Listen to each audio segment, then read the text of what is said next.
Assalamualaikum warahmatullahi wabarakatuh. Pada kesempatan kali ini Ibu akan menjelaskan praktek bab 8 berpikir komputasional dan penerapannya.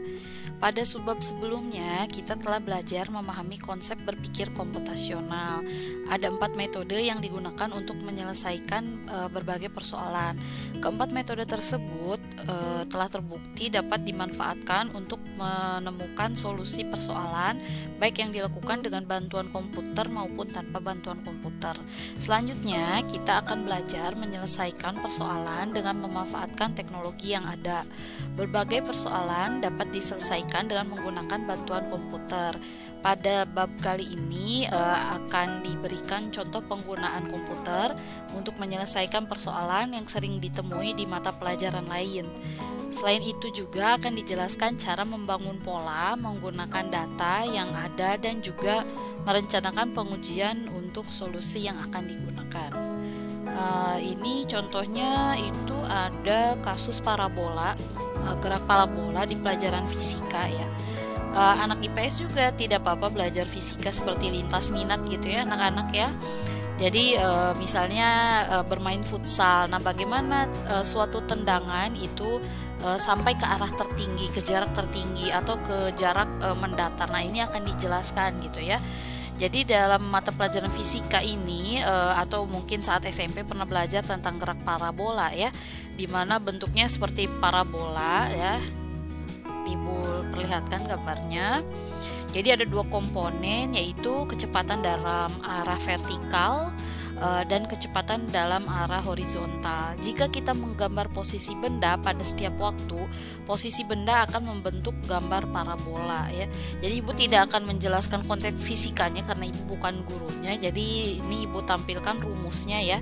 Dimulai dari waktu mencapai titik tertinggi sampai ke yang paling bawah, jarak mendatar ke titik terjauh. Ibu akan menjelaskannya ke dalam bentuk pemrogramannya ya. Oke, jadi kalian ini akan menggunakan YXDevC++ ya anak-anak ya. Bagi yang lupa mungkin sudah sebulan yang lalu bagaimana cara membuka YXDevC++ gitu ya. Jadi cara membukanya, jalankan aplikasi yang bernama YXDevC++ yang ikonnya warna biru ya. Lalu dari menu file kalian ke new ya, lalu pilih source file. Jadi nggak seperti Ibu tiba-tiba langsung jadi seperti ini gitu ya. Jadi bersih dulu nih source file. Nah, seperti ini. Lalu kita ketik seperti halaman 280 di buku paket anak-anak ya. Mulai dari include cstdlib, lalu ada include iostream ya. Jadi yang lupa kembali Ibu ingatkan, cstdlib itu fungsi dari library YXDevC++, iostream input output ya. Lalu ada cmath yaitu fungsi matematika. Tipsnya jangan lupa penulisan huruf besar huruf kecilnya samakan dengan buku paket, spasinya juga ya anak-anak ya. Lalu di sini itu ada mendeklarasikan variabel ya. Variabelnya itu jenisnya float ya, bukan minuman mocha float. Misalnya kalian ke KFC float. Oke, Ibu jelaskan ya pada kode program yang ditunjukkan di slide ini ya, atau tampilan Ibu ini dapat dilihat di baris 9 sampai 11 atau boleh lihat buku paket ya. Nah, ini float yaitu mendeklarasikan variabel dan konstanta ya yang akan digunakan di dalam program. Selanjutnya baris 14 sampai 17 yaitu ada mengambil masukan pengguna ya dengan fungsi COUT.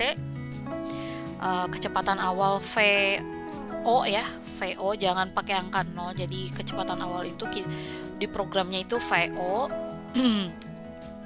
Lalu digunakan untuk mendapatkan masukan dari pengguna. Di baris 19 itu ada theta ya. Theta itu digunakan untuk mengubah sudut yang diberikan oleh pengguna menjadi radian ya.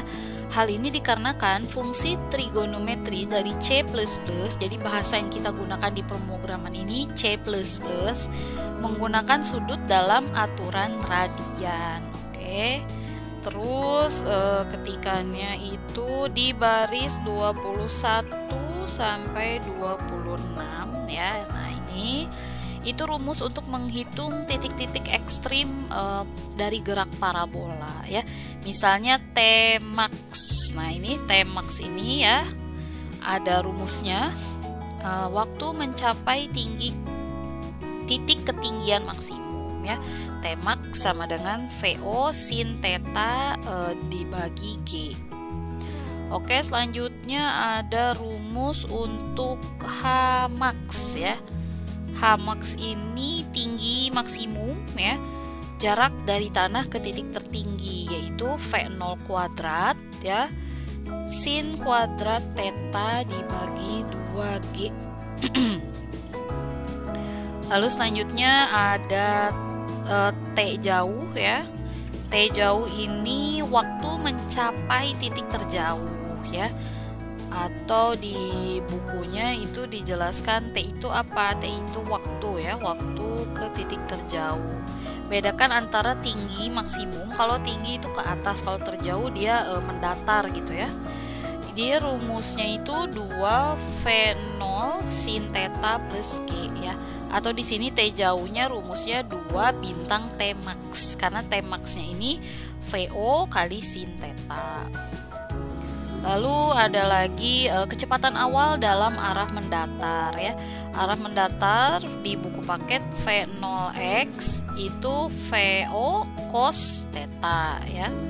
Lalu selanjutnya ada jarak mendatar ke titik ketinggian maksimum ya. Jadi ke atas nih X max. Rumusnya V0 cos theta T max. Lalu untuk jarak mendatar titik terjauh rumusnya V0 cos theta ya. V0 cos theta dikali titik jauh. Jadi perhatikan untuk Vx itu ini ya. Jadi tidak perlu ditulis ulang kembali. Jadi sudah ada Vx. Oke. Selanjutnya ini Ibu jelaskan baris ke-28 sampai 44 digunakan algoritma perulangan untuk menghitung posisi peluru pada arah vertikal ya. Dan arah mendatar. Jadi ada posisi ketinggian peluru saat turun ya. Jadi dari atas ketinggian ke bawah dengan rumus HT Hmax min setengah G kurung buka T min T max kuadrat. Lalu ada posisi ketinggian peluru saat naik H sama dengan V0 sin theta min setengah GT kuadrat. Lalu ada kecepatan arah vertikal mendatar ya, jadi dimulai dari kecepatan awal peluru arah vertikal dulu menggunakan rumus VOY sama dengan VO sin theta. Sedangkan kecepatan peluru arah mendatar itu pada saat T detik sekian VTX sama dengan VO sin theta. Lalu selanjutnya itu ada kecepatan gabungan ya, serta ketinggian dan jarak arah mendatar. Misalnya ini di sini ada kecepatan peluru arah vertikal saat T naik ya, VTY VO sin theta min GT. Kecepatan peluru arah vertikal saat T turun VT kuadrat sama dengan G kurung buka T min T max. Kecepatan peluru pada saat T VT sama dengan akar dari VTX kuadrat ditambah VTY kuadrat. Jadi ada rumusnya juga ya di sini ya. Oke, selanjutnya itu pada baris 46 sampai 50 ya. Oke, ini digunakan untuk menampilkan hasil penghitungan variabel. Jadi yang ditampilkan nanti ada waktu ke titik puncak, tinggi titik puncak, jarak datar ke titik puncak, jarak datar ke titik terjauh, dan waktu titik terjauh. Oke, kita akan cek apakah betul atau salah. Boleh execute compile, tapi kalau hanya compile itu hanya mengecek kalian betul tidak mengetiknya ya. Kita coba compile and run. Jadi ada kotak hitam yang akan muncul seperti command prompt. Nah, seperti ini. Kita akan mengecek angkanya, sesuaikan angkanya sama dengan buku paket ya sebelum mencoba angka-angka yang lain. Baik, Ibu jelaskan ya dari hasil compile and run. Tadi kecepatan awalnya 50, lalu sudut tembaknya 45. Nah, T-nya itu sampai 7 detik ya, Vx-nya kecepatan awal saat menembak, lalu VY-nya kecepatan awal saat vertikal ya, lalu VT-nya itu kecepatan peluru saat T sekian. Lalu untuk HT itu penjelasannya posisi ketinggian peluru saat turun ya. Jadi menggunakan rumus H max min setengah G kurung buka T kurang T max 2. Lalu untuk XT itu dia jarak terjauh ya. Jadi posisi ketinggian peluru, maaf bukan jarak terjauh tapi jarak mendatar terjauh pakai yang XT ya. Oke, jadi didapat seperti ini sesuai dengan buku paket ya. Vx-nya sama semua, Vy-nya berubah-ubah, Vt juga sama, Ht dan Xt.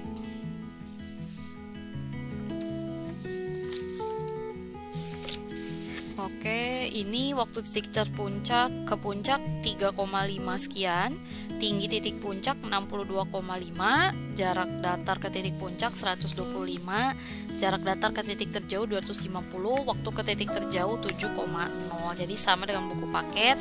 Insya Allah program kalian betul ya. Jadi sebelum mencoba dengan menggunakan angka-angka lain, coba dulu yang ada di buku paket ya. Oke, selanjutnya kita akan ke kasus menghitung molaritas ya di pelajaran kimia. Ibu close dulu ininya. Oke, file ya, new, lalu source file. Oke, itu halaman 282 anak-anak ya, tentang molaritas. Kalian mengetik sampai halaman 283. Oke, ini misalnya ada beberapa fungsi yang sama, boleh di copy paste ya supaya efektif, itu gak buang-buang waktu. Misalnya cstdlib sama ya library-nya eostream, cmet gitu. Nah, lalu ibu akan menjelaskan itu yang apa per baris ya sesuai buku paket ya. Penjelasannya halaman 283. Pada kode program baris 8 sampai 10 int menu sampai string nama ya. Nah, ini mendeklarasikan variabel yang akan digunakan dalam program. Selanjutnya baris 12 sampai 13 ini code ya sampai menu. Ini digunakan untuk memilih penghitungan ingin dilakukan ya. Oke, misalnya ini nomor 3 ini, perhatikan penulisan di baris 12 anak-anak ya. Baris 12 itu angka ketiga mencampur dua larutan, jangan di enter. Jadi itu di buku paket hanya versi printan. Jadi sebenarnya baris 12 itu mulai dari code sampai angka 3 mencampur dua larutan titik 2 ya. Spasi tanda kutip titik koma. Jadi jangan di enter seperti ini, lihat warnanya jadi berubah ya. Jadi sebelumnya merah warnanya tuh. Nah, seperti itu. Lalu selanjutnya itu penjelasannya di kode 15 sampai 27 ya, dari ini. Itu dia melakukan penghitungan molaritas ya. Jadi inputannya itu baris 17 sampai 24, memasukkan nama zat ya, rumus zat, berat zat, lalu volume cairan. Ini untuk penghitungannya di baris ke-25 penghitungan molaritas, dan baris ke-26 menampilkan hasil ya. Jadi ada rumusnya molaritas GR1 dibagi MR bintang 1000 per V1 kali 100. Ini selanjutnya di baris 28 sampai 43 digunakan untuk menu kedua penambahan molaritas, di mana baris ke-30 sampai 39 menerima input ya. Ada beberapa yang sama, nama zat, rumus zat, lalu yang beda itu molaritas awal ya. Lalu ada berat zat, volume cairan. Rumusnya ini ya, rumusnya hampir sama, cuma ditambah depannya M1. Baris ke-41 menghitung molaritas, baris ke-42 menampilkan. Lalu pada kode program 45 sampai baris 59 Menghitung kasus pencampuran dua larutan, ini menu ketiga ya, di mana baris ke-46 sampai 55 digunakan untuk menerima input. Ada nama zat, ada volume cairan 1, molaritas cairan 1, volume cairan 2, lalu molaritas cairan kedua. Baris 57 penghitungannya, rumusnya ya, M1 bintang V1 tambah M2 bintang V2 dibagi V1 bintang V2, lalu 52 cara menampilkannya. Dan perhatikan di buku paket ya anak-anak ya. Jadi misalnya baris 58 itu satu baris, tidak boleh di enter bagian adalahnya ya. Lalu di baris ke-26 juga sama, itu satu baris ya. Perhatikan jarak 26 sama 27. Lalu di baris 41 dan 42 ya, itu juga walaupun di buku paket adalahnya di 42, kalian buat menjadi satu ya. Oke, kalau misalnya kalian tidak mengikuti ibu, misal kita cek nih yang 12, yang nomor 3-nya enter ya, kita ngikutin buku paket. Lalu 26 misalnya dalamnya kalian enter. Lalu 41, 42 ini adalah ya, enter. Selanjutnya baris ke-58 adalahnya sama, di enter. Nah, ngikutin buku paket, coba kita lihat betul atau tidak. Pastikan file save as dulu ya. Bisa di save molaritas, lalu setelah molaritas save as type-nya C++ atau jenis CPP. Oke, execute, compile and run ya. Kalau compile kalian cuma ngecek nulisnya benar atau tidak. Pas compile and run, nah ternyata di bawah ya dikasih tahu nih baris 12. Katanya ada yang salah. Coba kita lihat buku paket. Nah, baris 12 itu yang tadi anak-anak yang kalian enter ya. Jadi baris 12 ini harusnya barengan. Tuh. Kan beda warnanya ya. Oke, execute lagi, compile and run. Oke, lanjut baris 26. Oh, ternyata sama yang tadi ya, yang kalian enter, tarik ke atas. Oke, perhatikan ya tanda petik spasinya ya. Jadi kayak begini, molaritas spasi, tanda petik atau kutip ya, gram juga sama, lalu dalam.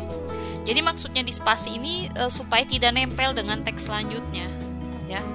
Nah, kalian execute, compile run lagi. Oh, masih salah, baris 42 tuh ya. Jadi yang code yang menampilkan hasil perhitungannya tidak boleh di spasi nih. Naikkan ke atas. Tuh kan jadi merah warnanya, tadinya hitam. Berarti yang tadi baris 58 sama, naikkan ke atas. Nah, jadi warnanya beda.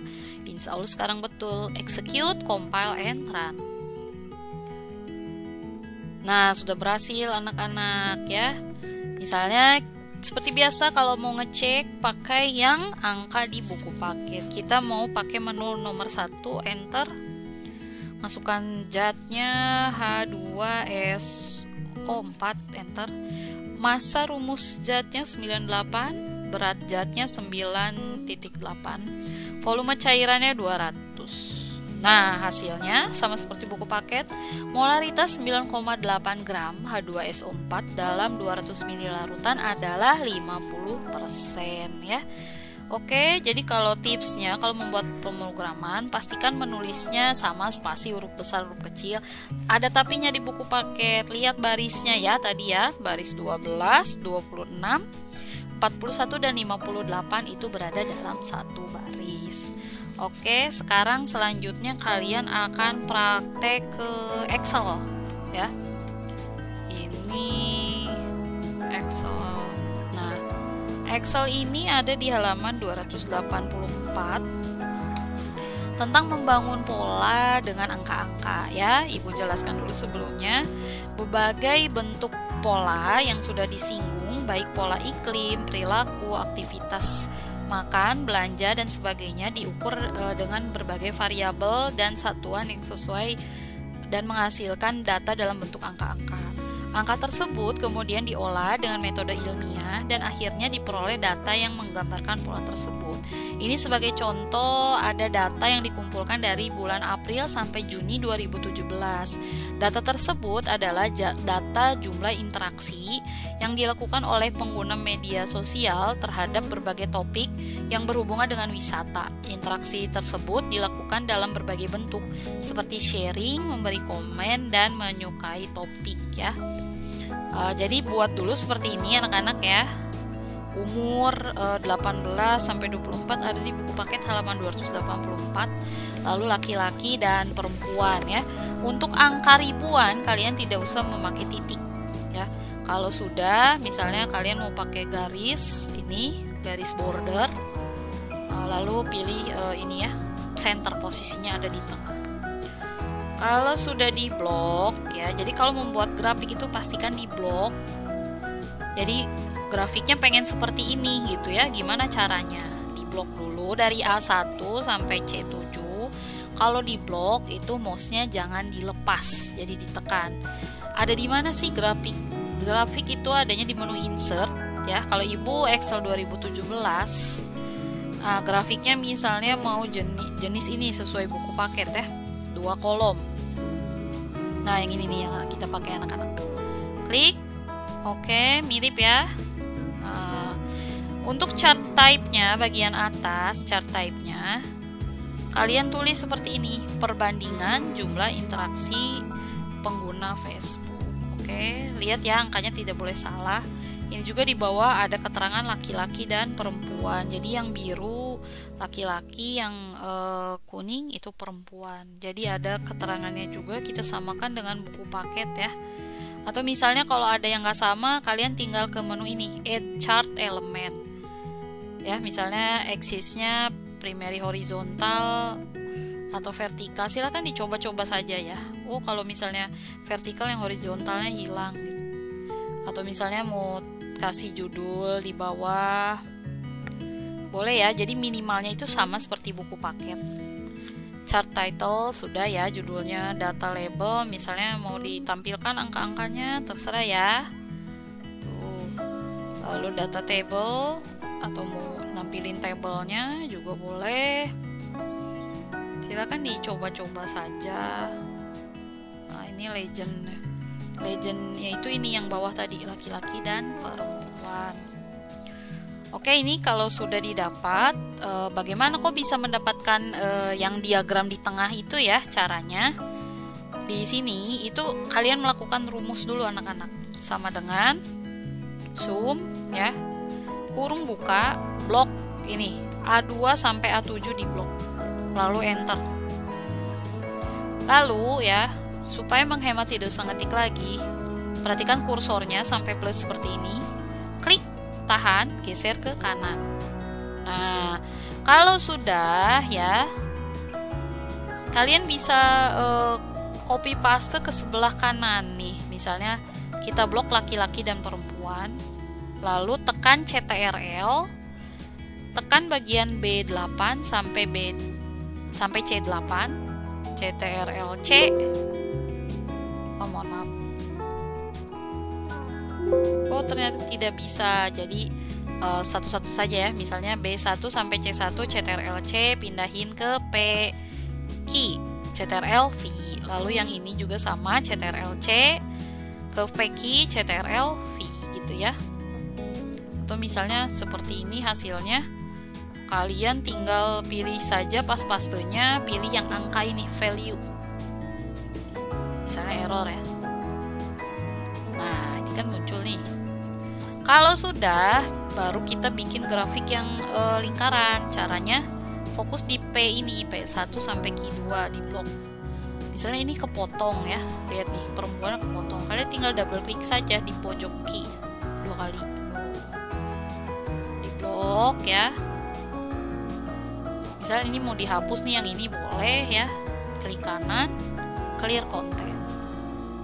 Oke, ini blok. Sama kayak tadi insert, lalu pilih yang lingkaran. Pilih yang lingkarannya yang jenis 3D pie ya. Nah, bisa ini nih. Oke, nah ini ada yang masih kurang nih. Tidak perlu pakai chart title. klik chart title-nya, delete. Oke. Lalu ini sudah betul, legendnya sudah muncul. Nah, ini ternyata ada angka yang muncul di tengahnya. Apa sih itu namanya? Ke add chart title ya. Lalu kalian pilih data label. Oh, ternyata ini yang ditampilkan angka. Kalau misalnya mau persen seperti apa gitu ya. Ini bisa pakai data callout. Atau misalnya tadi saat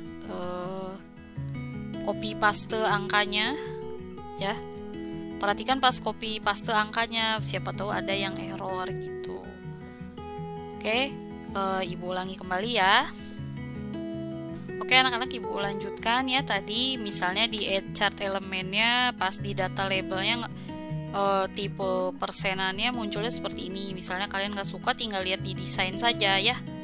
Pakai saja mau yang mana, misalnya ditampilkannya yang ini misalnya, atau yang ada persen lagi sepertinya ya, ini bisa nih, ini ya, atau ini ya, jadi tampilkan yang persen ya. Nah, ini kalau sudah kalian perkecil saja, perkecil, lalu masukkan ke dalam sini, ke dalam kotak yang tadi ya. Jadi masukannya seperti ini. Nah, ini sudah jadi tentang grafiknya. Jadi Ibu jelaskan ya. Selanjutnya, untuk membangun pola dari data yang ada pada tabel ini ditampilkan pola grafik. Berdasarkan grafik tersebut, kita dapat melihat interaksi pengguna Facebook terhadap parameter umur dan jenis kelamin pengguna. Sebagai contoh, berdasarkan grafik, kita dapat menyimpulkan sebagai berikut. A. Pengguna perempuan lebih tertarik pada topik wisata dibandingkan pengguna laki-laki ya. Kemudian kelompok umur, jadi terlihatnya ini ya, dari persen ini ya. Yang B, kelompok umur 25-34 merupakan kelompok umur yang paling banyak melakukan interaksi pada topik yang dipilih. Ini. Kemudian yang C, hampir semua kelompok interaksi yang dilakukan oleh pengguna perempuan lebih besar daripada laki-laki. Lihat ya, yang warna kuning atau oranye ini, kebanyakan lebih besar perempuan. Nah, simpulan tersebut tentu masih perlu dipelajari ya, untuk dapat dianggap sebagai simpulan akhir, sehingga dapat dijadikan sebagai dasar untuk mengambil keputusan dan strategi bisnis. Sebagai contoh, perlu diteliti apa penyebab kelompok umur 45-54 dan 55-65 memiliki interaksi yang sedikit pada topik wisata. Apakah disebabkan oleh kelompok umur tersebut ya, tidak tertarik dengan topik, atau jumlah pengguna Facebook pada kelompok umur tersebut berjumlah sedikit? Hal-hal seperti ini perlu dibandingkan dengan data dari sumber lain sebelum mengambil simpulan akhir. Kasus tersebut merupakan contoh pola-pola dapat dibangun dengan data yang ada. Saat ini ada banyak data di internet yang dapat digunakan untuk membangun pola untuk sebuah kasus. Selain itu, kadang-kadang kita perlu mengambil data sendiri untuk dapat membangun pola pada kasus yang sedang kita pelajari. Oke anak-anak, jadi hari ini prakteknya ada 3 ya. Ada 2 membuat WXDEP C++ dan 1 membuat grafik di Excel. Kalau misalnya mau dikerjakan kelompok itu maksimal 3 orang ya, karena ada 3. Kalau misalnya yang sendiri boleh minimal praktek hanya 1 ya. Kalau sudah, silakan upload di Google Classroom ya. Mohon maaf apabila ada kekurangan dan kesalahan. Tetap patuhi protokol COVID-19. Wassalamualaikum warahmatullahi wabarakatuh. Selamat pagi.